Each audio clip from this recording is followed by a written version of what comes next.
एक गांव में हरिया और रमा दो पति पत्नी रहते हैं। हरिया और रमा की शादी को पूरे 5 वर्ष हो चुके हैं।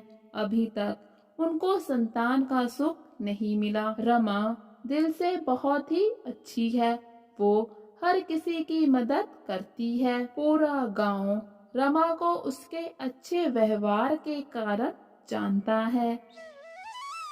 कभी कभी रमा बहुत ही उदास हो जाया करती कि भगवान ने अभी तक उसको संतान सुख से वंचित रखा है। तो फिर हरिया उसे समझाता, देखो रमा, ईश्वर ने जब चाहा तो हमारे को भी संतान का सुख मिलेगा। रमा भी इसी आस में बैठी है कि कभी तो भगवान उसकी प्रार्थना जरूर सुनेंगे। और फिर ऐसे ही करते करते कुछ समय बीत जाता है और फिर कुछ ही समय के बाद हरिया और रमा के घर में भी एक छोटी सी संतान जन्म लेती है।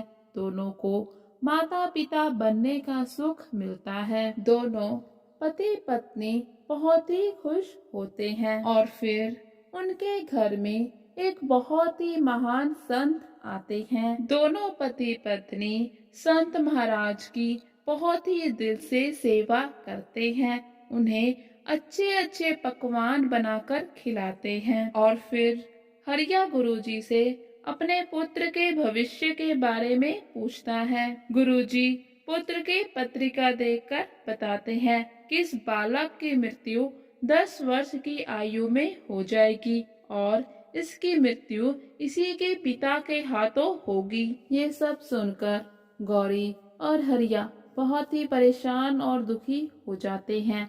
वो गुरुजी से पूछते हैं, आखिर हमारे बेटे की मौत का कारण क्या होगा? तो इस पर संत जी बताते हैं कि एक बंदर उनके बेटे की मौत का कारण बनेगा। और फिर संत जी के जाने के बाद रमा बहुत परेशान होती है। हरिया उसे कहता है, रमा तुम परेशान ना हो, गुरुजी ने बोला तो कि हमारे बेटे की मौत का कारण एक बंदर होगा। मैं गांव के सभी बंदरों को मार दूंगा। और फिर अगले ही दिन से हरिया गांव के सभी बंदरों को मारना शुरू कर देता है। उसे कहीं पर भी कोई भी बंदर दिखता तो वो उसे मार देता। ऐसा करते करते 1 या 2 साल हो जाते हैं कि वो गांव के सभी बंदरों को मार देता है। और फिर ऐसे ही धीरे धीरे वक्त बीतता है।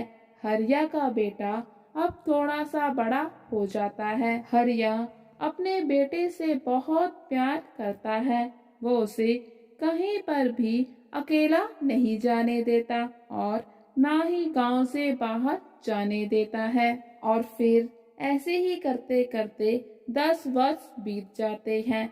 हरिया के बेटे का 10वां जन्मदिन होता है। उस दिन हरिया की पत्नी रमा बहुत ही डरी हुई होती है।